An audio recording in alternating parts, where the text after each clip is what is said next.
block off. I ain't karate kidding. Bruce Lee, giving you double vision, don't fear, no mercy, gloves off. Try and hurt me, you can't hurt me, you can't hurt me, you can't hurt me. Sweep the leg!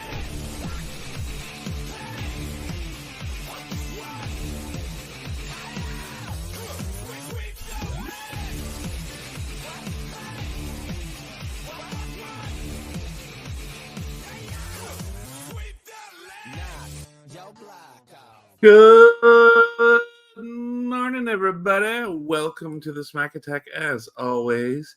Canada Spaceman, always. Nah, I don't think I want to do that. I think I'm going to keep it. I'm going to keep doing it. Hope you're doing well this morning, everyone. I hope you are having you had a good week. You're going to have a good day today. Mine is full of things today. This morning after we podcast, I have to exercise, get ready for a wedding, and then go to a haunted house with my girlfriend and her kid and her mom. So it's going to be a busy day. It's going to be a late one. It's going to be a long night. But it's been good. It's been a good week for the most part. But man, do you ever like go to bed and wake up and you just are like exhausted? Like, I mean, it was a good week, but like there was just a lot going on, especially the back half of the week. But that's okay. Next week, I will not be here, so it'll be up to Jimmy, and Jimmy may record whenever he wants. You never know. Because I will be in San Antonio for SpaceCon, where we get to meet Richard Dean Anderson and the cast of SG-1 and the cast of Strange New Worlds and Anson Mount, Captain Pike. We're going to get to meet Hayden Christensen and Ewan McGregor at the same time, William Shatner. We're getting some autographs. It'll be a lot of fun. This is me and my son. That's his graduation gift for me. We're going and having a good time in San Antonio doing that. We've got an Airbnb that we're staying at, and it'll be a lot of fun. So looking forward to that. It'll be good. We leave next Thursday after he gets out of class. And then we'll drive down to San Antonio, and then be there Friday, Saturday, and Sunday. So it's going to be a good time. Good time had by all. Yay! So that is that. So yeah, that's what's coming up. That's the programming. So Canada Spaceman, we may not start early next week because stuff and things, but with the change in schedule and work and activities and things, we just had to make this adjustment accordingly. So, yeah, but that's kind of what's been going on. Yeah.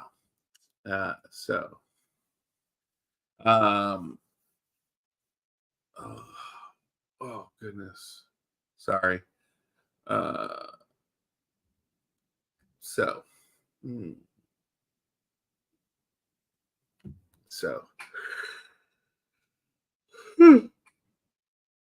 Sorry, man. Ooh, it's been I don't know. I got up. I took time. I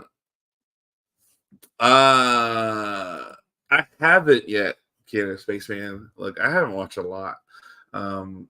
Jacob, my son, and I started Rings of Power, and of course Vox Machina, but we haven't been watching those on a consistent basis. So I do need to check the Penguin series out. I hear it's incredibly excellent, and so I want to check it out. I wasn't a fan of the movie, the Batman movie that Robert Pattinson was in, and that Colin Farrell was in, but like I respect like I watched a bit of the clips of him as the Penguin. I respect the makeup and the process it took to make him the Penguin, and his dedication to create that character the way he did, and that is totally outside of Colin Farrell. It's incredible. It's an incredible job. So I'm looking forward to checking that out. I've read some things and heard some things about the show that make me very interested in it. So that should be fun. We'll probably do that soon. At least I don't know when, but we'll get that done. So that's that. So I don't know, man. It's just been a week. Again, that I don't normally do the news stuff. So it's just kind of I don't know. So I don't know. It's interesting. Especially because like this week, so I mean, like, okay, so like I'm trying to peruse the news.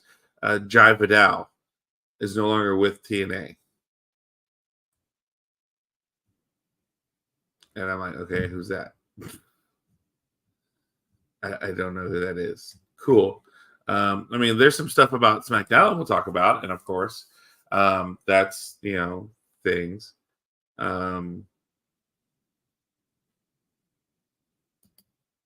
So like I'm looking at a picture of him, and I don't even know.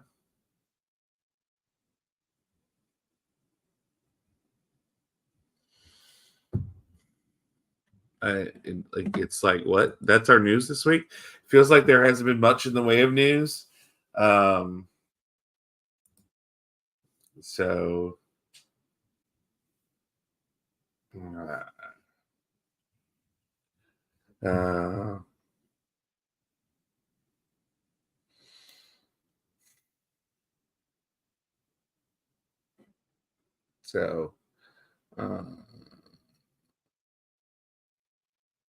yeah, there's just I don't see much to discuss.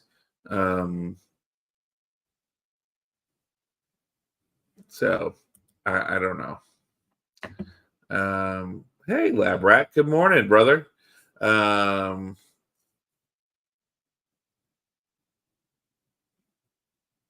Okay, yeah, I know. Agatha, yeah, I'm not worried about, and the Acolyte I've heard was just awful, so not worried about it. So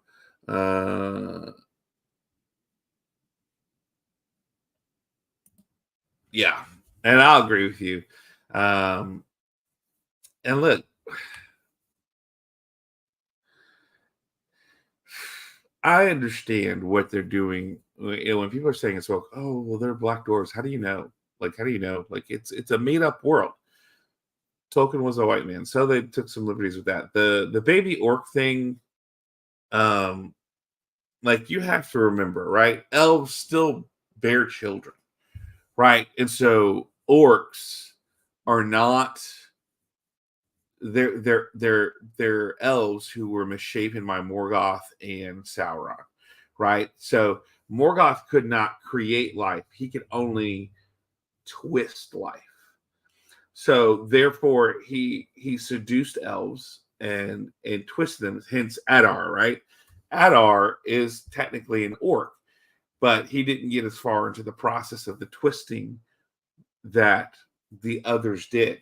So orcs will populate as elves do because orcs are elves just twisted by Morgoth. So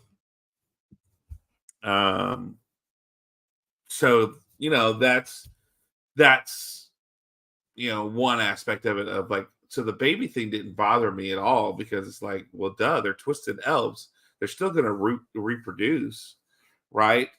Because that's what elves do. That they have kids. So, um, um, yeah, yeah, yeah. They're manipulated, twisted, and made perverse by the all-powerful evil one. And am I talking about WWE like Lab Rat says, or am I talking about Lord of the Rings and Sauron and Morgoth? So, good question. It's a good observation. But it's a good series. I think everybody's issue with the first one was it's so slow. It's taking elements of the Silmarillion and some of the early works that weren't completed, but it's fleshing them out more. And everybody has these expectations of things. And then and they're like, oh, well, there were no black people and elves in Lord of the Rings. Okay, doesn't mean that change can be made. And remember, this is Second Age, right? So there's more elves. They're just coming off a war, so the elves have their population is diminished, but there's still more elves. There's more dwarves. There's more interaction because by the time we get to the Third Age, which is where the movies come in, the Hobbits, same thing. The Hobbits aren't necessarily hobbits per se. They're travelers. They don't find the Shire. They find, they reference the Shire in some of season 2, but it hasn't been found yet. So, and we're seeing the foundations of the Hobbit culture of living in holes and everything. So, that's the other half of it is like, okay, there's world building still going on and everything that's happening. We're making this, the thing that we go forward with. We're building to this Third Age, and there's still going to be massive loss of life. Sauron's building his army. We're going to eventually lead to where he becomes the giant armored entity. He's not that yet. He has to build the rings. He has to do all the things, and then there has to be struggle to get to the point where they have the last alliance, right, of elves and men and dwarves, so that they face Sauron, and then he loses the ring to Isildur. And Isildur has to grow up. And remember, they're Numenorians, so they're long age. So Numenor has to fall. There's a lot still to come in this, and we are just the beginning of the Second Age. And so, there's going to be some building. There's going to be some things going on. So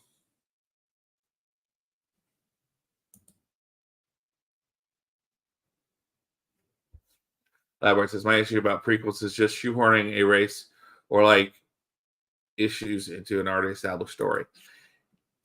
I understand what you're saying, Labrat, but I think you also have to take into consideration that this was like Tolkien's estate is involved with this, so they have some say into the Rings of Power series. So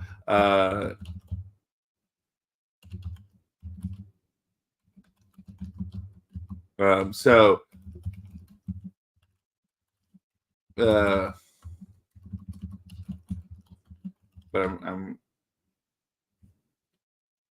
I'm double checking. So okay, so it says here the rights for this were bought directly from the Tolkien estate as the right to make a television series longer than 8 episodes. So yeah.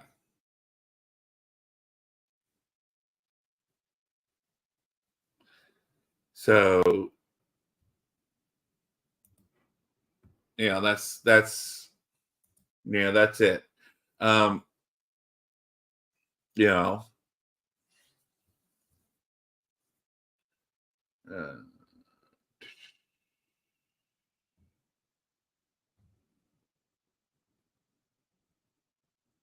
just trying. I'm reading up real quick. Sorry. I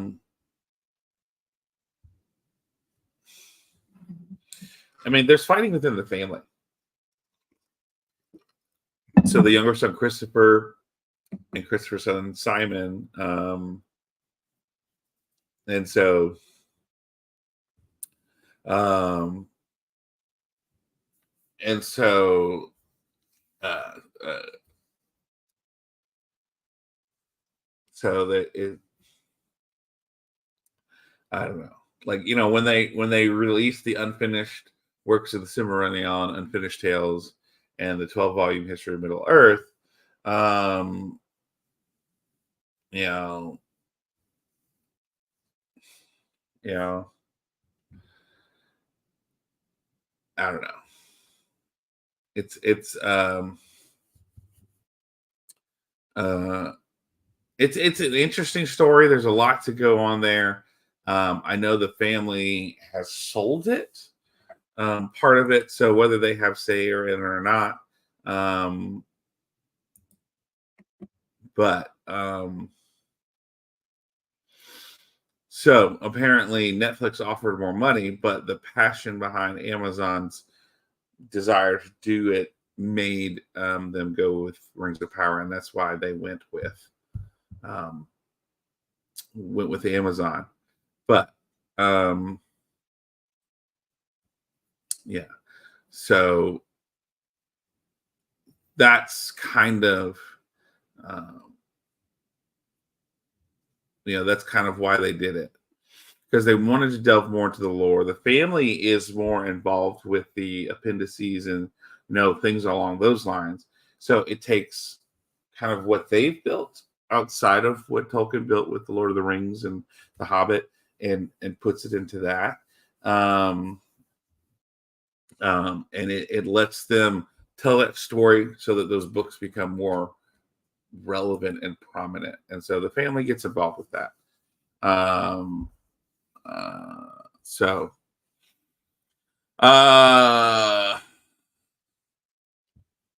ooh, true. I've never seen Clerks, Canada Spaceman.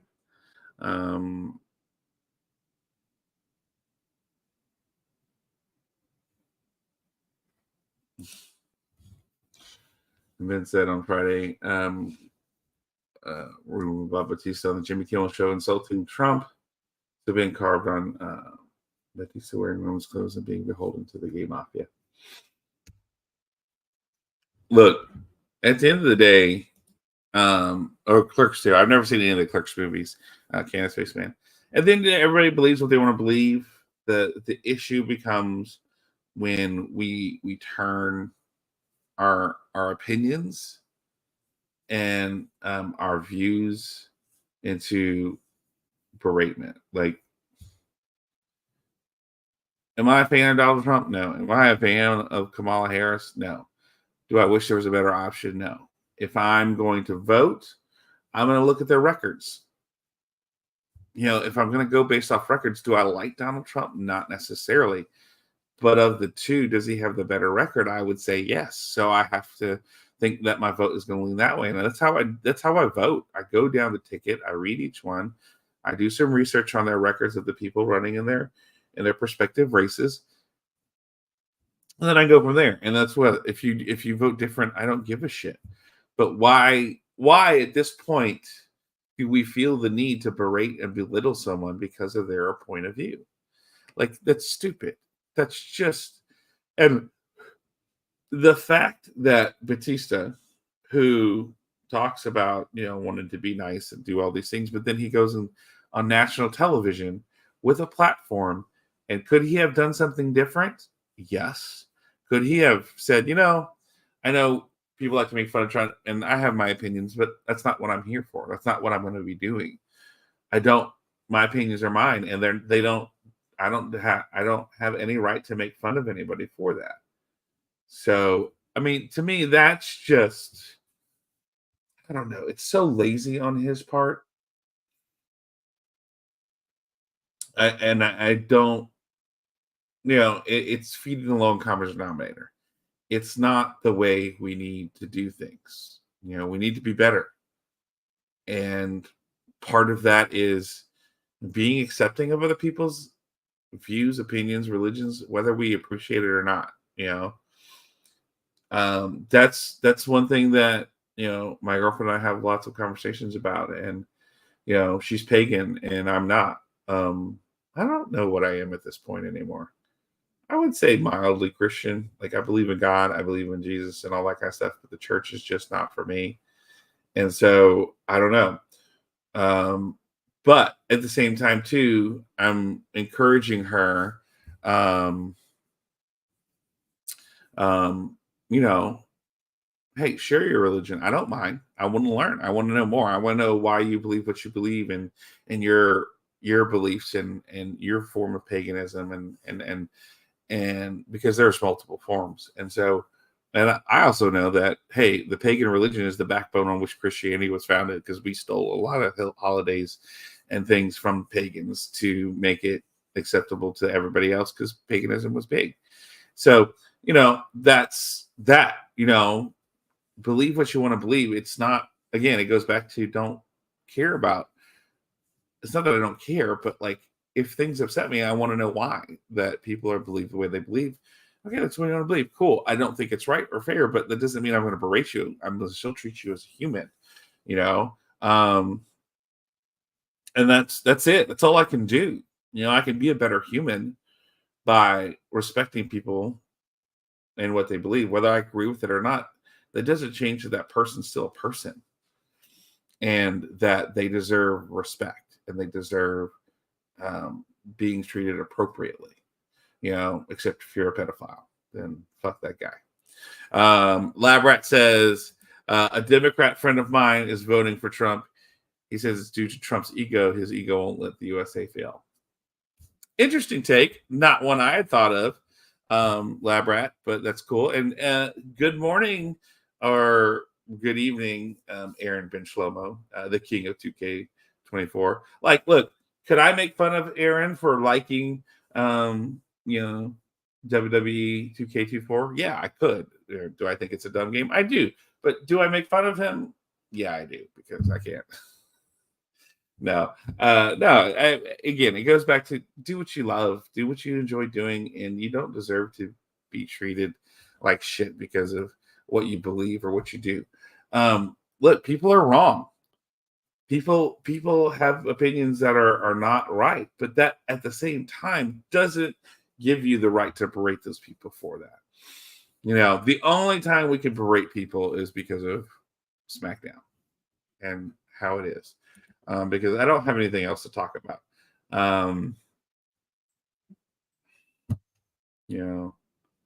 Because there's nothing really else going on news-wise.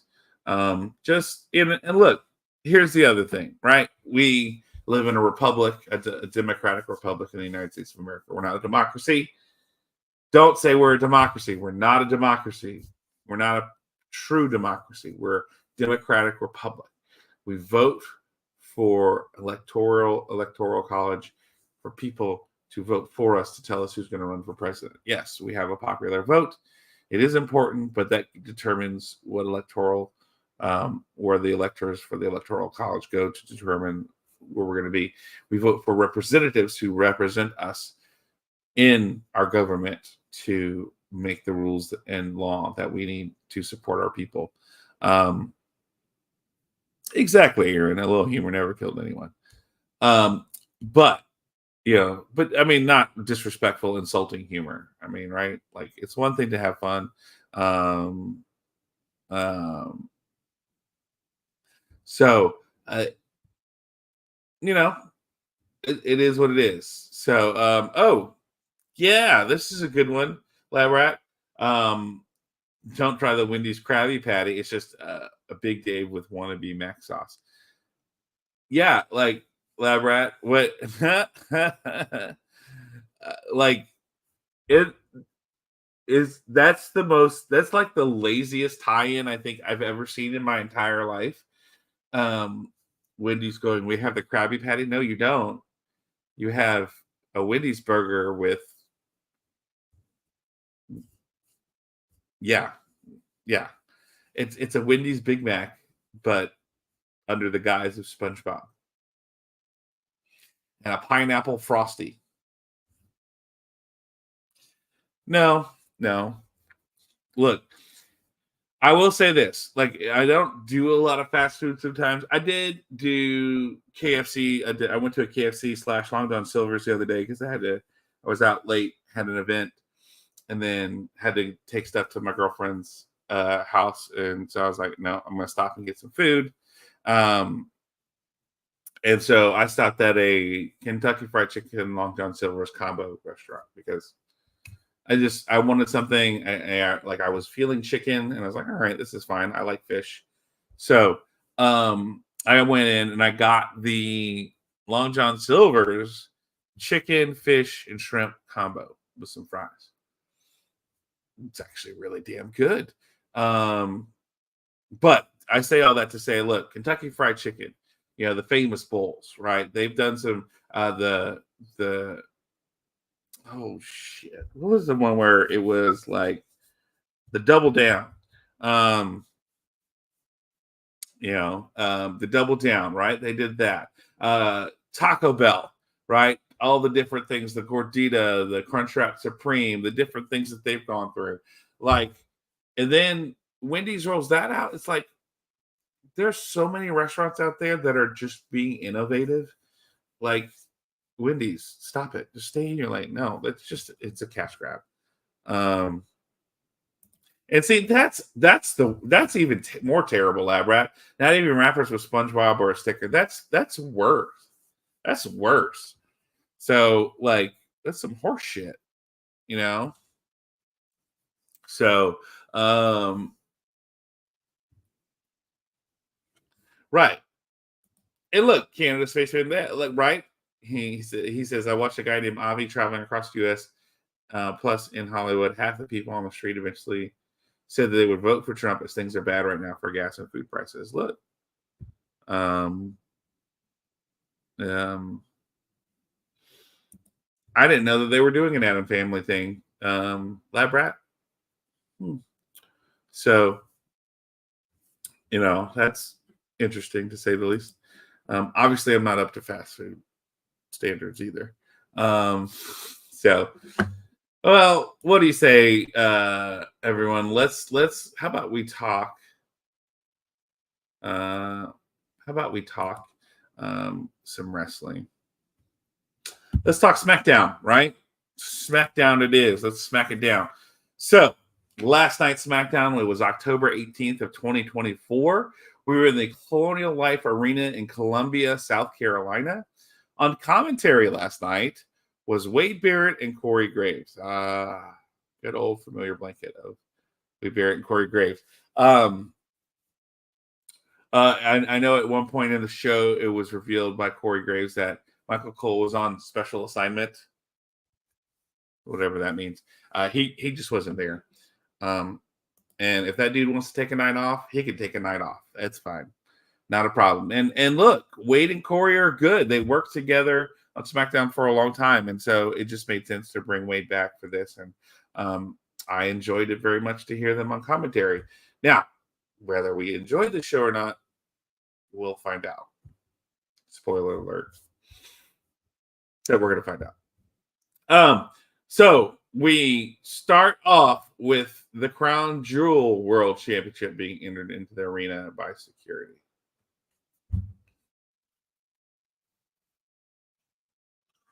Like, I know, I've watched the show, right? I watched the highlights. I saw this.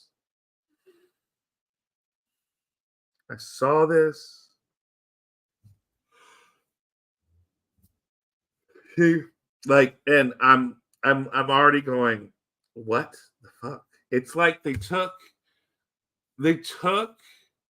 a really bad take of the Gift of the Gods main plate from Lucha Underground and attached the old WWE wrestling tag titles or the current ones, I can't remember, and they attached it to the Gift of the Gods plate, and it's just awful. Like the fact that they had to say with a straight face, it's a beautiful belt. Like, I would appreciate the pun more if they said the Crown Jewel Crown Jewel Championship is the most bejeweled belt. I would have appreciated that kind of punniness. But God, this thing is awful.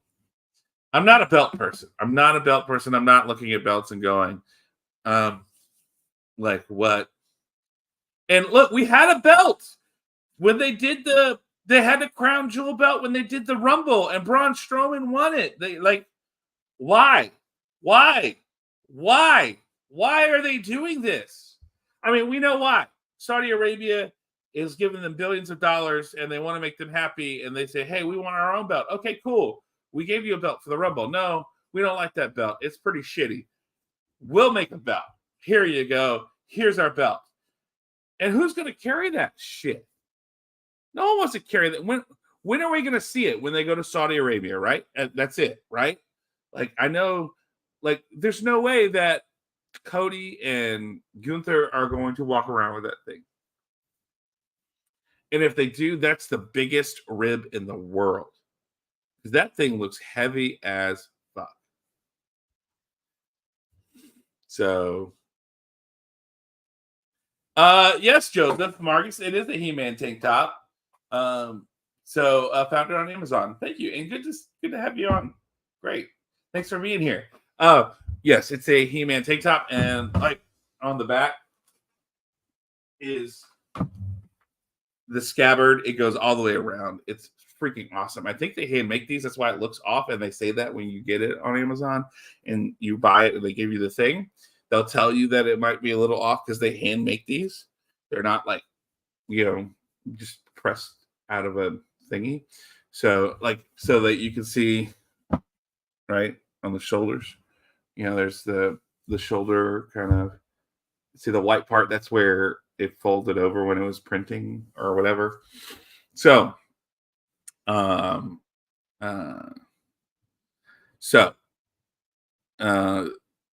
And Labrat says, so are the winners of the guys and women's Saudi matches. Will the man have to face the woman for the belt? That would be fun. That's not going to happen in Saudi Arabia.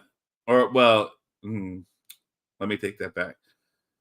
You know that an intergender match won't happen because the Saudis wouldn't let a woman beat a man.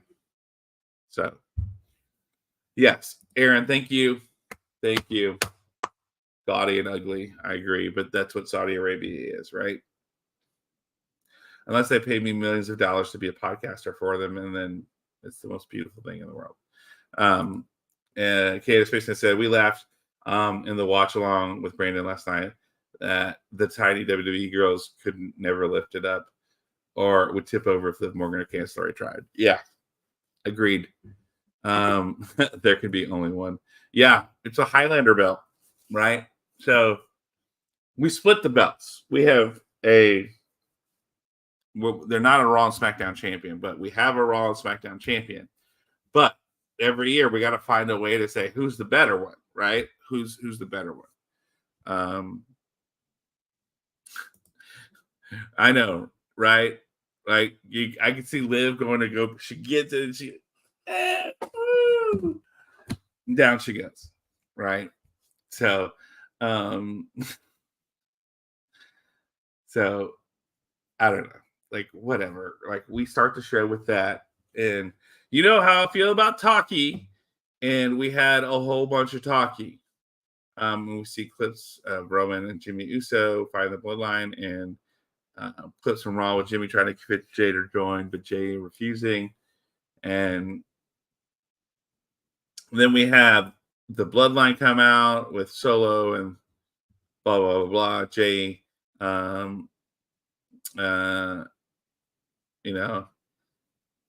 one point, Solo says he's the man who created a bigger and stronger family. He created a bigger and stronger bloodline. Roman and Jimmy can't do anything about it. He says they can't even, he says even Jay doesn't want anything to do with them. The fans shan't yeet, and he tells them no yeet. And he says that the beatdowns will continue unless he comes to the ring and acknowledges him. And Jay's music hits, and he shows up in between the fans. He walks down and steps into the ring. Blah, blah, blah, blah. And he said Jimmy and Roman aren't here, and they came talk to him one-on-one. And says he says to think about what you're doing to the family and the bloodline. No one has bigger issues with Roman than he, but the family this isn't it. He became he left to become his own man. He became Intercontinental Champion. Fighting over the Ulafala isn't it. It's earned, not taken, and Sono knows better. And he called him his little brother. And so Solo said, hey, you're wasting my time. I'm not trying to find a family. I'm trying to unite it. Stop calling him little brother. I'm your tribal chief. And he will always have a place for Jay and Roman in his bloodline. All he has to do is acknowledge him. I don't want you to follow Jimmy's footsteps because look where it got him. If you ask him if he's in or out, Jay tells Solo if he's trying to unite the bloodline, why do you have to go and get Tama Tonga, Tongaloa, and Jacob? And there's a reason why they stayed away from Jacob. And if Jacob keeps looking at him, he's going to have to knock his ass out. Cool. And then, next time he sees Jojo Solo, it'll be different. He tells him, yeet, throws the mic and leaves. Okay. Cool.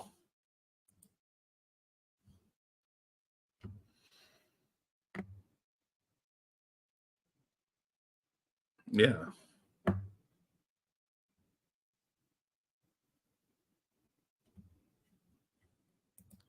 Look, right now, Lab Rat, I don't disagree with you.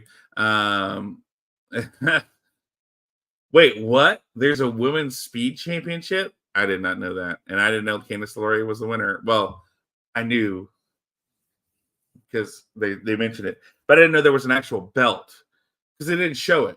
I didn't see it. I missed it.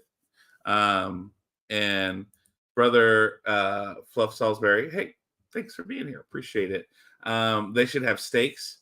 The winner gets to pick the losers next opponent. Oh, that would be really good, right? That would be awesome. Like, yeah, make it worthwhile.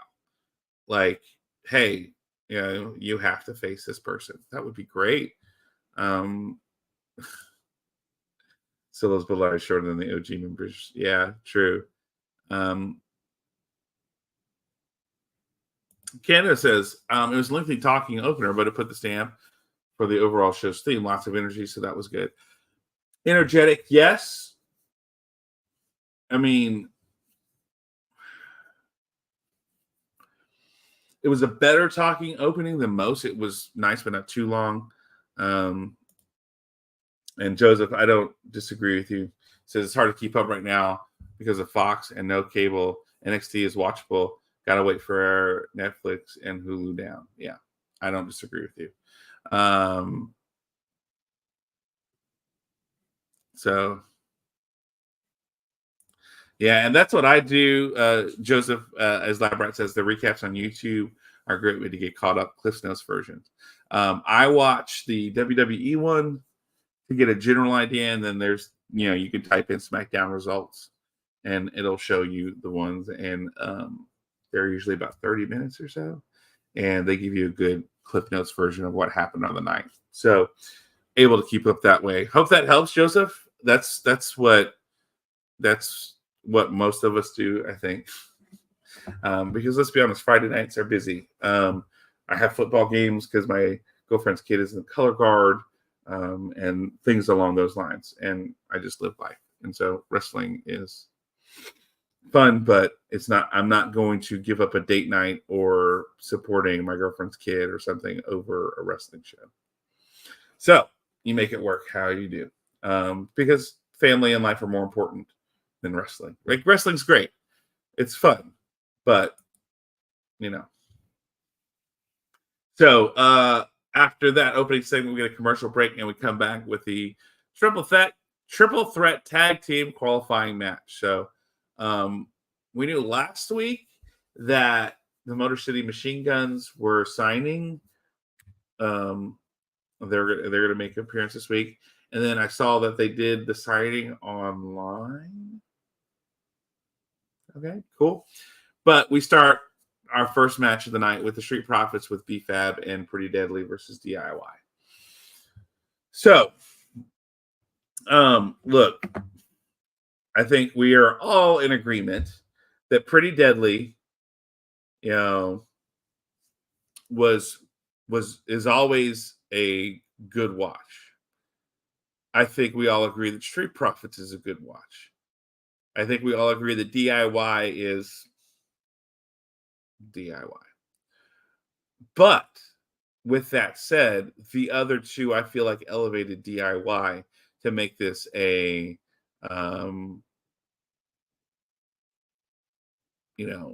that aspect. And then Candace Spaceman, being a kind man that he is, he says the Street Profits, Angelo Dawkins and Montez Ford with BVAB versus DIY, Johnny Gargano and Tommaso Ciampa versus Pretty Deadly, Elton Prince and Kit Wilson. And he says, Canada Spaceman is basically giving us our cliff notes now. No intros for DIY or Pretty Deadly. Street Profits dressed up as a hot pink bubblegum since it's Halloween. Yeah. But it was a good triple threat tag team match. It was enjoyable. Again, I felt like Street Profits, who are high energy, and then you have Pretty Deadly, who are great heels. Elevated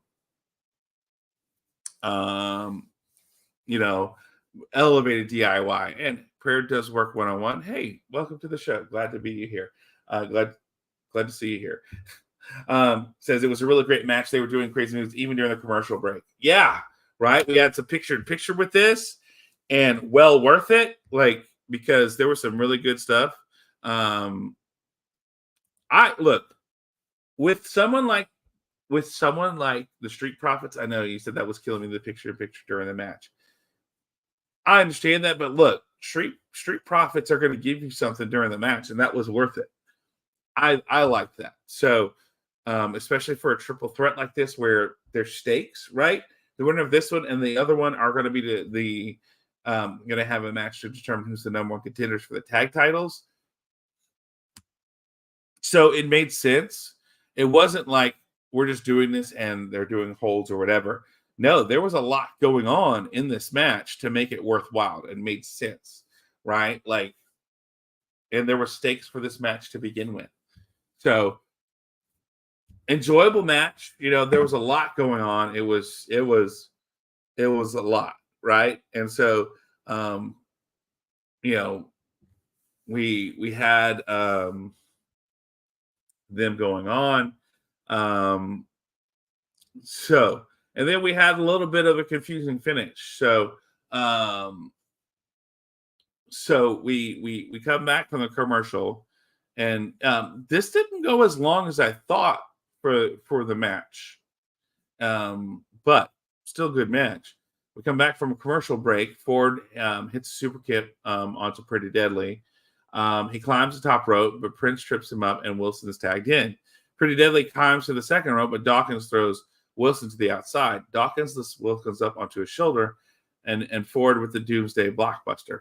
Ciampa goes for the cover on Wilson, and Ford onto Prince, and the referees count 1, 2, 3. So the referee tells the ring announcer that Wilson was a legal competitor, and DIYs are the do that. Look, was it messy? Yeah, but like, it's a triple threat tag team match. It's supposed to be messy, and I think it was a lot of fun.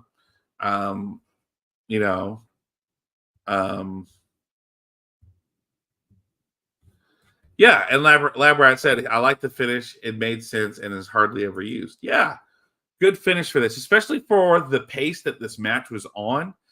It wasn't a super long match. It was very fast, very, lots going on. More of a high spot style match, which made it good, which we don't see a lot in WWE. And then a very creative finish for a match that had stakes, right? So am I thrilled that DIY won? Not necessarily, but I think that DIY is a good counter for the next match for the other tag match, which will happen. So yeah, right. And then now we have everybody's mad because, like, no, you not, and then too, though, right? Like Dawkins and the Street Profit guys, they get mad at each other because you tagged the wrong person. You pinned the wrong person. What were you doing? So, and yeah, it protected everybody, but it leads for some good storytelling in the tag team division. So yeah. So we come back after that. We have a commercial break, and we come back. Roman and Jimmy step out of the SUV. They bump into Jay, who says faith with Roman. Jay begins to walk away. Roman grabs him. He tells Jay that he's proud of him. They all are. And Jay tells him, no yeet, and walks away. Roman tells Jimmy, I told you, and walks away. And then we get to Nick Aldis and Nia Jax. She's talking on the phone with Tiffy Stratton, and she mentions that Tiffy has the flu and their tag match is canceled. Nick tells her that the match is not canceled. SmackDown has a deep talent roster. We're going to find someone else. And comes Candice LeRae. Aldis makes the match because he's like, oh, women's speed champion, champion. Oh, yeah, this works. I like it. Book it. And so Candice LeRae will be Nia's tag team partner. So, we have two champions going up in this tag match, and it'll be interesting to see, to say the least. So we have a commercial break, and then we come back with Piper Niven with Chelsea Green versus Lash Legend with Shakira Jackson. I haven't seen Lash Legend. I know that they're and like Lash and Shakira are NXT talent. They're wanting the tag titles, the women tag titles, so they've been, going back and forth. And I think it was last week or on Raw, Piper and Chelsea went for the tag titles, and Lash Legend and Shakira interfered. So, or was it a singles match? I don't remember. But again, I don't keep track of anything outside of SmackDown. Sorry, I'm not a good wrestling fan. So the match happens. I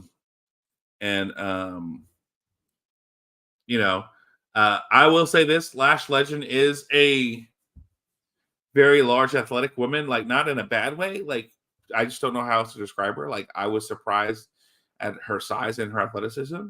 And Piper's just Piper, and I like Piper. I think she's solid in the ring. I enjoyed the match between these two because very rarely do we get like more women who are on the larger scale have a hoss fight like this. This is what it felt like to me.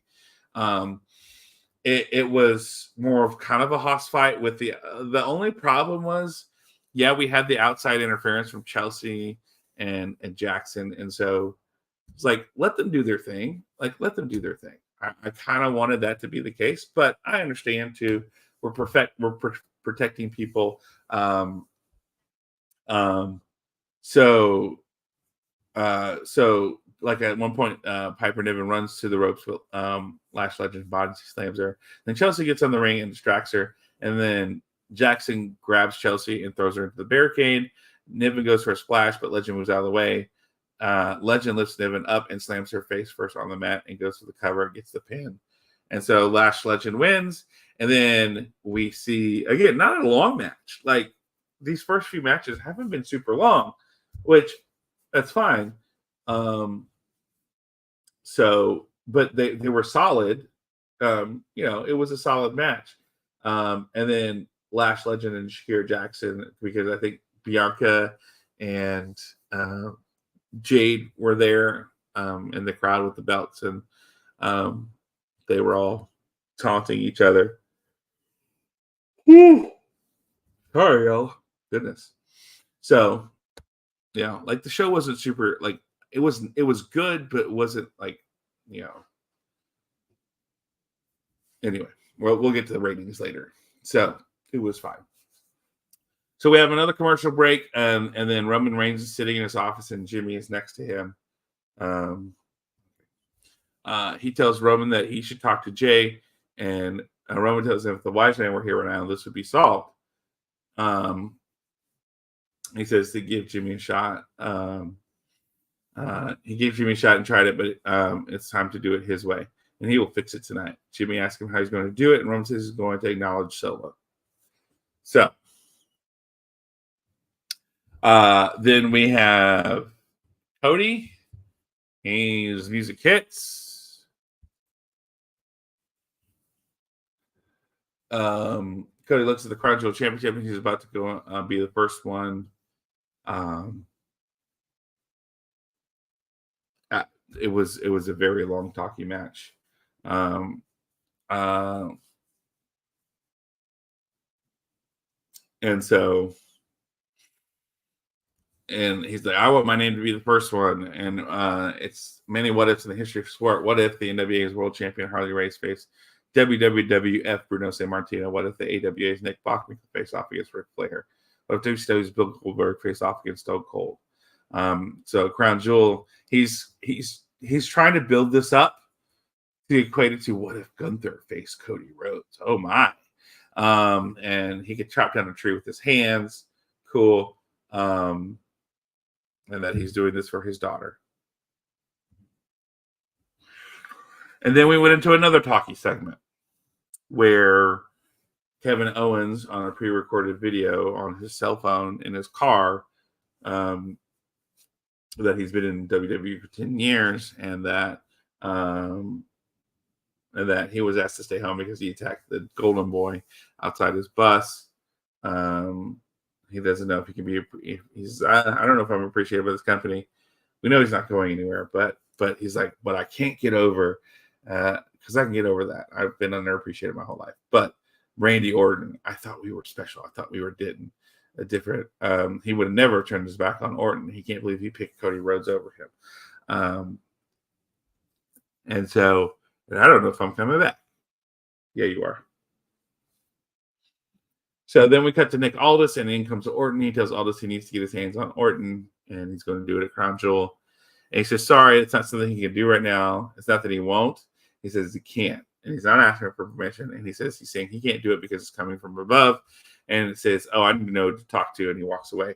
So we're saying that Triple H is saying that, no, you can't do this.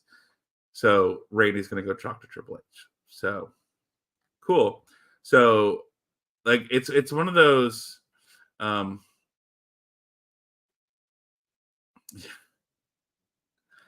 yeah.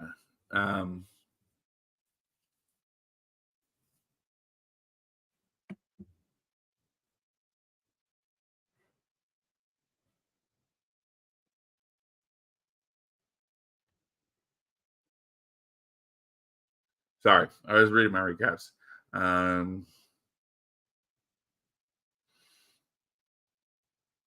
Yeah, React 240. Jimmy is late. Jimmy is, I don't know where Jimmy is.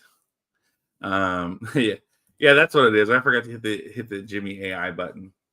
No, I hit it. It just, it's Australian, so it has a mind of its own. Yeah, I would say that they're cooling off Piper and Chelsea, Canada Spaceman. But at the same time, too, they're great to have in your pocket because you can use them in multiple ways. Comedy, tag team, individual matches, everything along those lines. Candace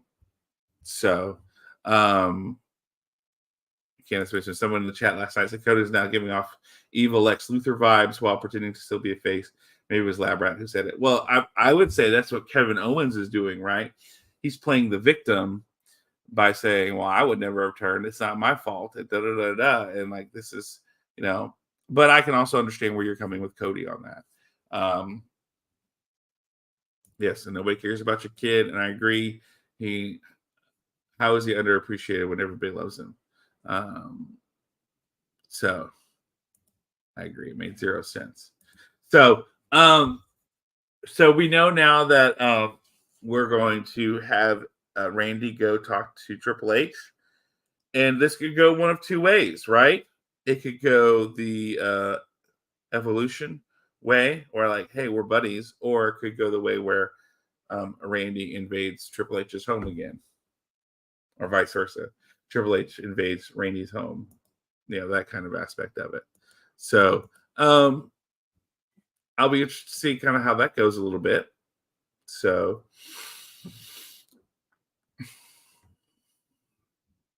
I don't know what Kevin Owens' contract status is, but like, let's be honest, he's not going anywhere. He's not going to AEW. He's not leaving WWE. So, like,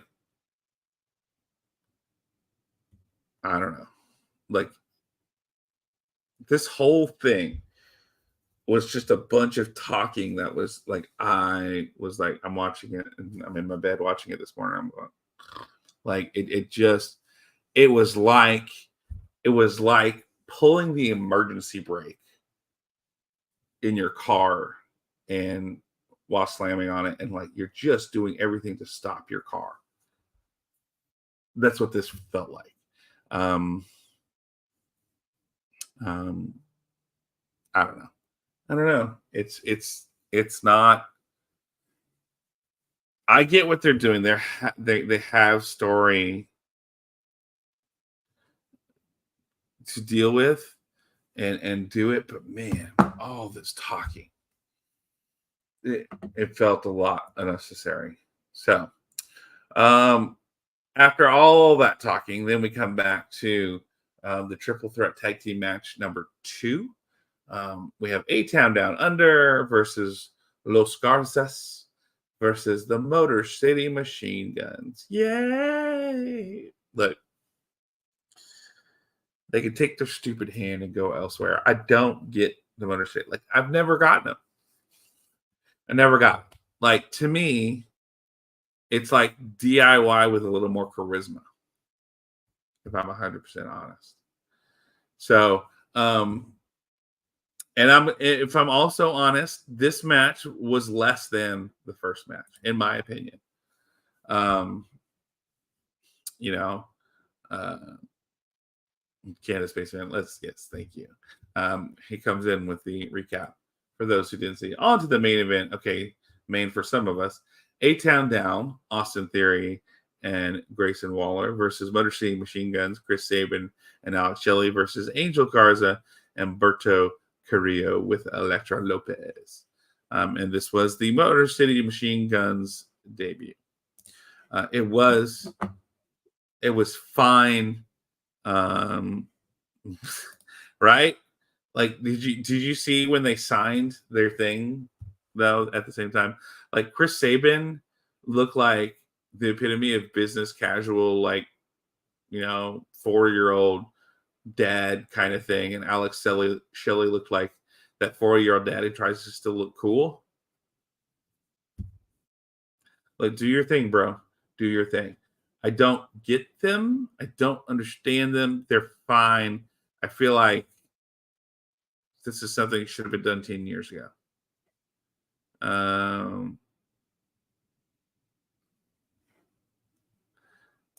I mean, probably so.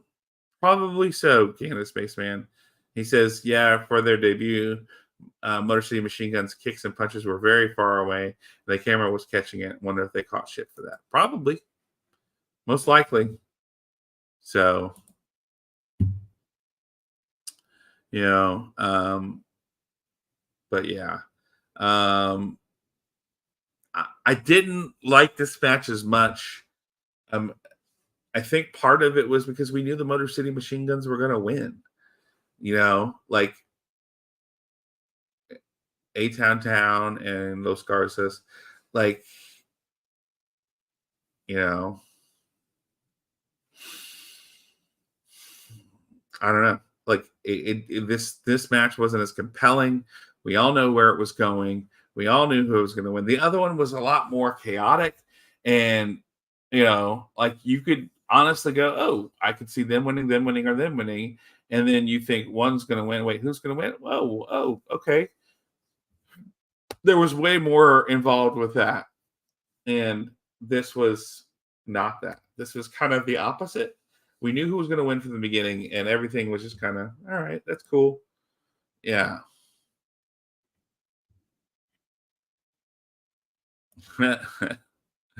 Labrat says, yes, like teens trying to put on their Sunday best, but too cool for church. Agreed. So, look, I can't blame the Motor City Machine Guns for this because they're probably not the ones calling the ring and they're not running stuff. It's their debut in WWE. They've been wanting this forever, I'm sure.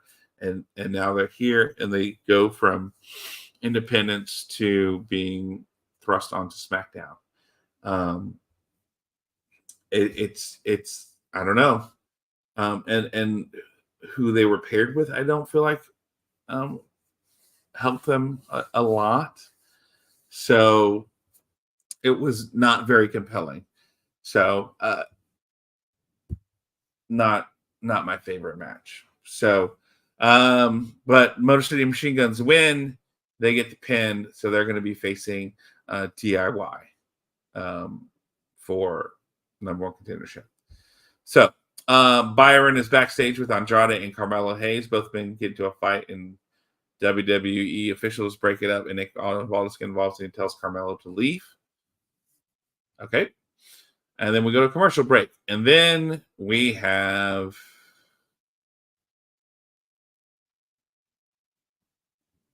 do I have to talk about Nia Jackson, Candice LeRae with Indy Hartwell versus Naomi and Bayley? This was yeah, that's how I feel. We're getting another Bayley, Naomi, Nia match as a tag team, but this time we're having Candice LeRae rather than Tiffy Stratton.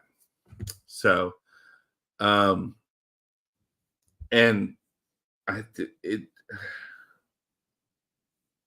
this is not.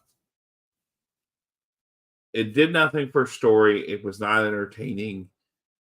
I was not invested at all. The most exciting thing is when Indy Hartwell interfered at the end, and Candice LeRae gets the pin 1, 2, 3. Like, none of this worked for me. You know, Naomi got beat up a ton. Bayley comes in, hey, yeah, great. I don't know. Maybe that's just me. What? Yeah.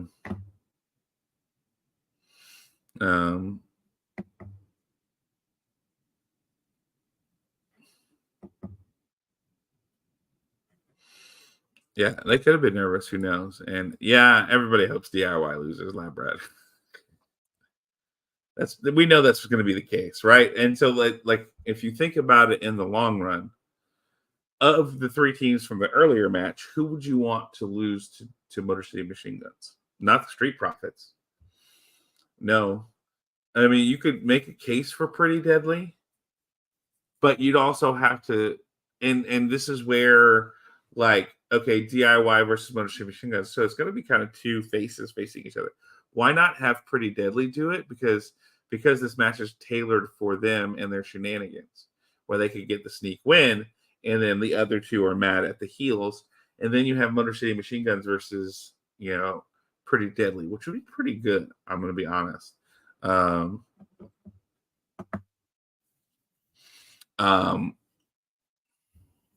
know, so, but you know, we could also afford to have DIY lose to Motor City Machine Gun. So, yes. And Candace Spaceman says it wasn't anything special, but yes, Indy interfering was great.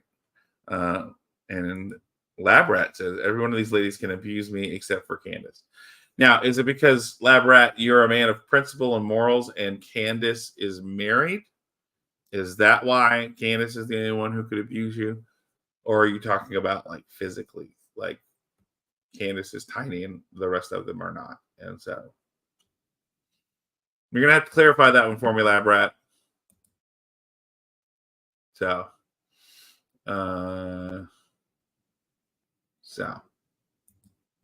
yeah. But yeah, and then like Nia and Candace win.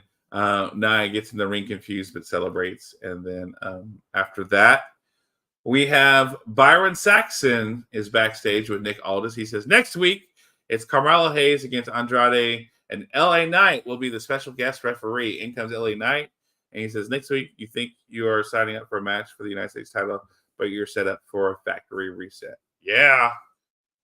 So Roman's music hits, and he comes out to the ring, and then we have a commercial break.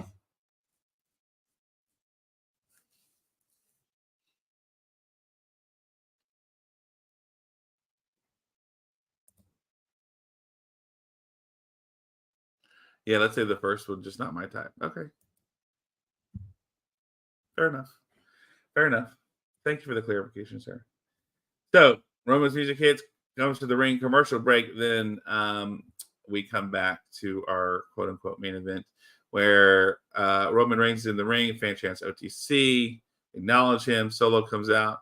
Solo gets in the ring, and Roman tells him earlier in the night, Solo told him that they're feeling stronger now. He told Jay that the bloodline was stronger now. Roman says he doesn't see it. He doesn't see anything that tells him that they are better off. If anything, they are divided and broken. After everything they went through this spring, everything they lost through the summer, and they're divided. Roman tells Solo that he told his father he could fix this. All he wants to do is put them back in the promised land. He wants titles around their waists, paydays coming from the heavens, and he wants abundance. He wants the family to be a priority. He asks Solo what he can do to fix this. Solo asks him, and he says, all he has to do is acknowledge him. Roman thinks about it, and fans chant OTC. Roman looks at Solo and says, he acknowledges him. He asks Solo if that makes him feel better, and Solo says no. He tells Roman it's not good enough. He needs him to acknowledge him as his tribal chief. Roman looks at Solo, and the fans chant no. Solo tells him he needs him to acknowledge him as tribal chief, or else. Roman looks at Solo and yells, or else what? Solo says he knew it. Roman has never changed. He always wanted the Ulafala since Roman has never changed. He will never change either. Solo snaps his fingers. Out comes the bloodline holding Jimmy. Solo goes for the right hand, but Roman with his right hand, and he throws Solo out the ring. In comes the bloodline, knocks him down. Blah, blah, blah, blah. Samoan Spike, bloodline staying in the ring. Cool.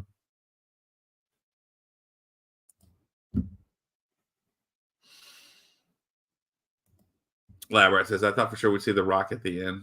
Look, I mean, we haven't seen him, and it's just been like, okay, we don't know what he's doing, where he is, what's his involvement, what the dealio is, right? He might come in and say, fuck all y'all, I'm the real tribal chief. I own all of you. I'm on the board, so you listen to me. My Ulafala is this belt and my shirts.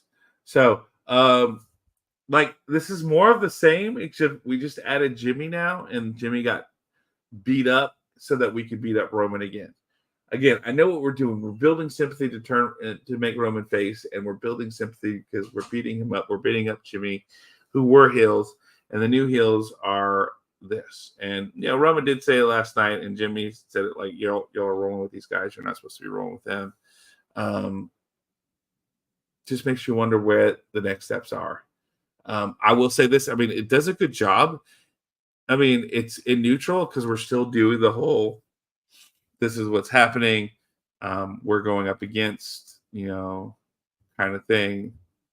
But there's elements. What's Jay going to do? What's Roman going to do? What's Jimmy going to do? What's The Rock going to do? Look, yeah, there's that. Paul Heyman comes in. How does Heyman work into this? How does The Rock work into this? Like, there will be some good stuff going on here. You have to, I know we have to world build. I know we have to help make these changes to make Roman more believable and more sympathetic as a character so that we like him because, and we have to make Solo even more reprehensible to do that. We lean into it more. So, I get it. I get that's where we're going. It does mean that it's going to make it slow sometimes. And we're in a slow moment. So, and that's going to be part of storytelling sometimes. Sometimes you have to take your time. Sometimes you have to build. So, ladies and gentlemen, it's time for the customary Smack Attack letter grade for the show. For you to tell me what you think, what you feel this show gets grade wise. How do you feel about it? What are your thoughts? Taking it from top to bottom, tip to stern. What was your rating? What was your letter grade for this show? A, B, C, D, or F? Yay! I made it in Canada Space Fifth. And you did it, John, right? You made it through another review. Winning! Yay! Yes! I have a hot girlfriend, and I made it through another review. And I'm wearing a He-Man cutoff shirt. Cool. Yeah, look, I will say that. I like how they're telling the story of why Solo brought in Tama and Tonga, and Jacob, right? Like, they're like, hey, we're not supposed to mess with him. So, you know. So, Canada Spaceman says B. Lab Rat says, I gave this a solid B. The show flowed pretty well. Yeah, all right. Some pretty high scores for this one. Considering it's not a go-home show, it's kind of middle-of-the-road show. Well, anybody else? Anybody else? We have Canada Spaceman's letter grade, Lab Rat. I know there's 6 of you watching right now. What would you grade this show that you've been participating in or watching that you saw? Aaron, prayer does work. Joseph, if y'all are still in the chat, tell us what you think. What was your letter grade for this show? Or if you haven't popped in yet, now's the time to pop in, give your letter grade, and we give you a shout out and say what's up, because it's that time. So, but I've delayed long enough. I'm giving you plenty of fair shakes. It's time for me to give my letter grade as well. Look, Canada Spaceman, Lab Rat, your opinions are valid, and B's are, they're good letter grades. But I don't feel like this is a C show, because I agree with you, Lab Rat. The show flowed pretty well. It had some high energy. I mean, we had that long talking segment with Cody, and then Kevin, and then Randy, and all that just hit the brakes real hard for me. So I struggle with that. I struggle with that a little bit, but I think for the most part, it was a solid show. I think I want to give this, but I can't give it a C. I feel like a B- is a fair judge for this, because it was a real solid show, some good matches, even though they weren't super duper long. They got some good stuff in. And so that's where I'm at, right, with this one. So I'm gonna go B-, because I get they had to sell Saudi Arabia, and they used the belts, and Cody had to do it, but man, it was so long. And then we had the segment, more talking right after that. It felt like there was a lot of talking this one. The matches were truncated. So, but it flowed well. They did a good job. There wasn't anything that felt out of place or egregious that was just wrong. And everything seemed to be kind of on point for the most part. So I've got to go B- for this show.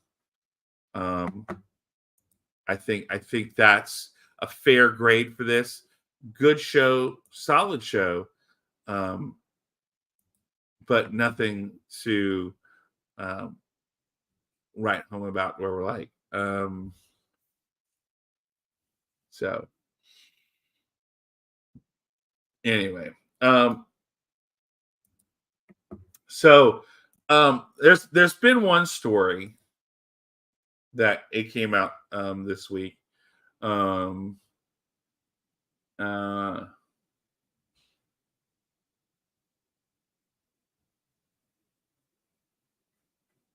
So I don't know. This came out yesterday. It's on a Friday, so take it as what you will. So this came out yesterday during an appearance on the latest episode of Piers Morgan Uncensored. Former WWE backstage interviewer Charlie Arnold, was asked how it was for her working under Vince McMahon. There were instances where she could have gone to HR, but also noted that If you do not have thick skin, you do not belong working in WWE. And she proceeded to say, what I've always said is, if you do not have thick skin, you do not belong working in WWE. I do find that to be the case in a lot of areas in television. As a woman, you must have thick skin. Were there many instances where I probably could have gone to HR over something small or even something that probably had little more oomph into it? Yes. Was I the person to do that? No. I'm not saying I was mistreated in any sort of way, but there was definitely things that went on at WWE that if an outsider were to get a glimpse on the inside, they would say, what's going on here? How are people working in these specific conditions? It's one of those things that you kind of went with. You were working with WWE. I'm interviewing men who are wearing nothing but tiny little Speedos. It's kind of the job you sign up for. Charlie Caruso worked from 2016 to 2021. She joined ESPN SportsCenter in 2018 and began using her real last name of Arnault. Back on July 9th, 2022, Arnault debuted as fight interviewer for UFC on ESPN. And she became the first female ring announcer in UFC history, temporarily replacing Joe Martinez, who was said to have been ill and couldn't make the event.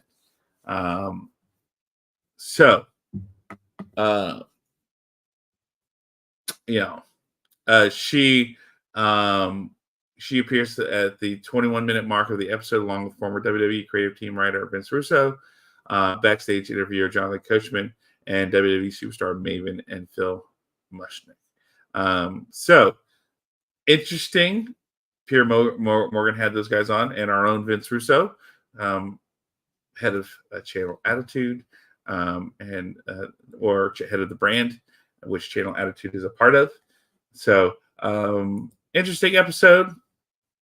But it goes back to, I think,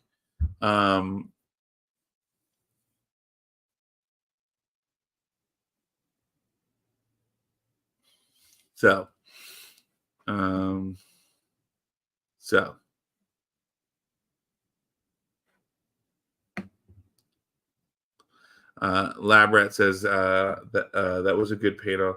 Too much yelling due to Russo. Well, fair enough. And he says, I watched Piers Morgan and the show was good, but now I'm curious to read Phil Mushnick's original writings. Russo did not address the ring boys and kids getting abused, for example. Yeah. And Aaron says, Phil Mushnick did not look good at that show. Russo and Coach exposed him, in my opinion. Well, I haven't seen it. I may go check it out. But, it's interesting, that Piers Morgan had a very interesting collection of people. Apparently there was stipulations to Maven if he wanted to return to the ring, which kind of made me laugh because it's like, do we really need to see Maven return to the ring? I mean, cool, but you're popular because of your YouTube channel, but do I need to see you in the ring? I'm fine. It's okay.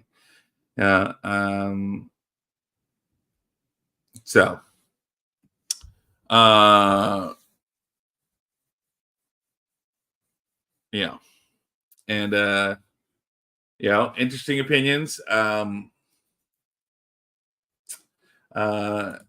Lyra says, yep, Aaron had a chance to show proof and denied the request. And then Candace Mason must have made a good point. He did not have to go to the steroid WWF conference as he had already had inside info and knew they were going to lie. So, look, it's a fascinating story, right? Like, we're never going to be rid of Vince McMahon and the story and his involvement in WWE and what happens behind the stage. But then it also makes you wonder,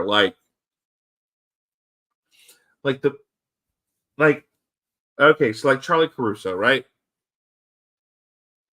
Charlie Caruso saying, I could have gone to HR, but you got to have thick skin. Like, what kind of brainwashing and mentality is that? Like, to where, I could have done it, but I didn't. I'm not going to do that. You got to have thick skin. And look, I haven't seen it, Aaron, and I'm not going to be a homer and say Vince Russo was the star of the panel. But considering we're on Channel Attitude, which is on the brand, and Vince Russo is technically my boss, yes, I'm sure he was the star of the show because he's the star of any show that he comes on. So, if Vince Russo ever wants to wake up and join us on the Smack Attack, we would be glad to have him. Or, hell, we'll just do the show whenever he wants because, he's Vince Russo. We'll make Vinny Roo do whatever he wants. He can do that. And look, Lab Rat she probably saw stuff where people went to HR and they probably just told her, it's just Vince. Go away. But like the fact that we have that kind of attitude and that kind of workplace environment and that thing that, where people want to report the right thing or they want people to do the right thing and they're not doing it. And they go to the people who are supposed to enforce that and they go, it's just Vince being Vince, right? Like, I mean, that's not right. That's not appropriate. That's not the way it should be.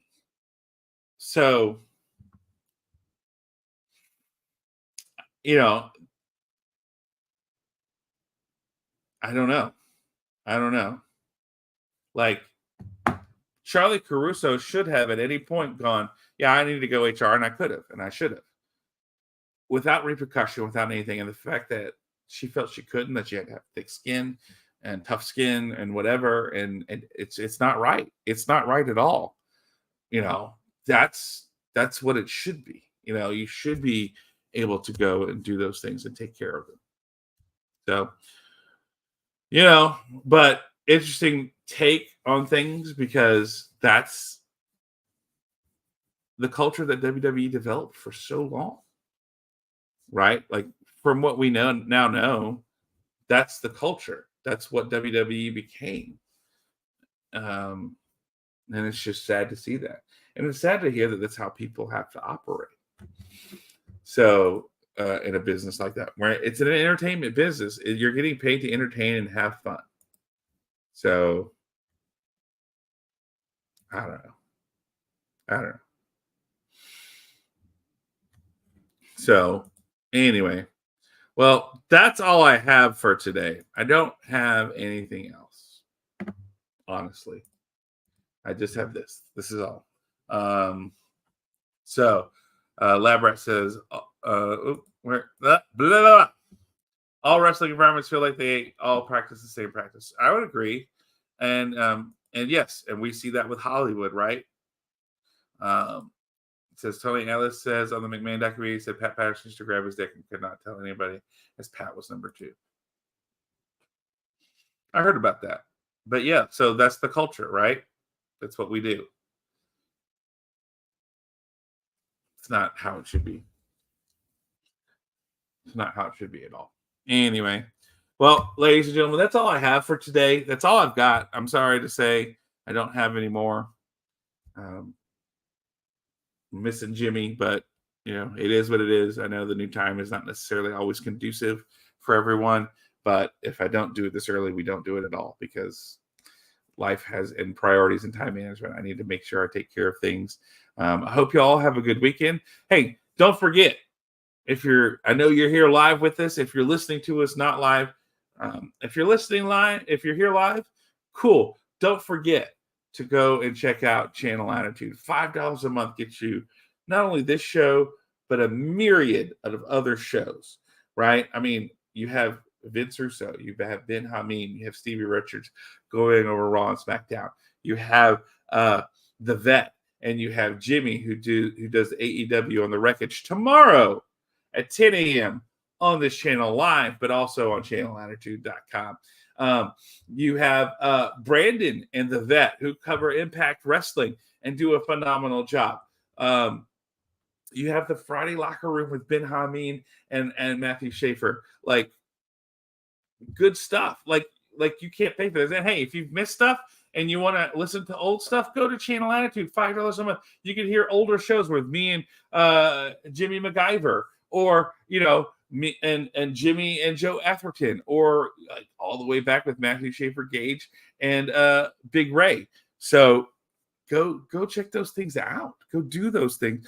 $5 a month gets you the best talking and wrestling anywhere in the business that you can go do that. So go check out Channel Attitude. Make sure you're following Hameen Media Group, not only on YouTube, like, subscribe, share, all that fun stuff. whatever you're supposed to say to kick the algorithm on YouTube. But also follow on Facebook on the Hameen Media Group page. Make sure you're watching there, because we've got pick'ems, we've got all kinds of great characters and great people to talk to. I think everybody in here is in that group. I know Aaron is, and Labrat and Canada Spaceman, they're all in there in some way, shape, or form. So go check that out. And of course, thank you everyone in the chat who showed up today. Thank you for being here. I know it's early. I appreciate you guys being here. Y'all are the best, as always. Labrat, thank you. Canada Spaceman, Aaron Benchlomo, the king of 2K24. Thank you for being here. Prayer Does Work 101, thank you for being here as well, and making your debut on the show, as well as where did he go? Joseph Margus, thank you for being here, making your debut. And Brother Fluff Salisbury, thank you for being here as well, and being a part of this show. You guys are why we do this, and you guys make the show what it is. It's the show of the people, by the people, for the people. We wouldn't be here if it wasn't for you. So thank you for being here. As always, you guys are the best. You are the reason why I do this show. For every one of you who are in the chat, who are here, and those of you who watch and don't chat, and you don't want to shout out, that's fine. I understand. But thank you for being here as well. Thank you for watching. Thank you for participating. And thank you for being a part of the Hameen Media Group family. We appreciate all of you. So, ladies and gentlemen, I will say this. I will go in here and start turning on my music. And I will say this. Have a great week this week. I hope you have a good week. Remember, take time for yourself. Remember to care for yourself. Remember that life is life. Enjoy life. Do what it is that you do. Work is important. Things are important. Whatever life is, make sure that you can share yourself. Make sure take some time for you, whatever that may be. Enjoy a great meal or have some time. You don't have to do everything with other people, but spend time with people as well. People are why we do what we do. We're not made to be alone. We're made to be social. Have those friends. Seek out those people. Do the things that you need to do. Make sure that you are going about the things of life that you need to do to be healthy and happy. And that sometimes involves other people. Find those people that you can be around and share life with and do life with. Have your time for yourself, but don't make it that thing. And remember, when you're going out, people are going to have different opinions. They're not going to do what you like. They like what you like. They're not going to do the things you do. Don't make fun of them. Don't be that asshole. Have genuine, honest conversation. Learn, but also at the end of the day, shake hands. Like, hey, that's what you believe. We don't agree, but I don't. That doesn't mean I don't like you as a person. Remember that people are people, and they deserve our respect. Unless they're a pedophile, then they don't. So until that time, thanks for everybody. I hope to see you again here next week. I won't be here. I may pop in though, because I'm going to be at a conference, at a convention, and I may say, share some pictures of some of the people that we've met from Star Trek and Star Wars and other sci-fi shows. So, hey, you never know what we're going to do. You never know how we might work it. Maybe I'll do a quick live pop-in or a quick live Smack Attack. But until then, I hope you guys have a great week. I hope you sweep this week's leg. Take it out. Go have fun. And until next time, stay safe. Peace out.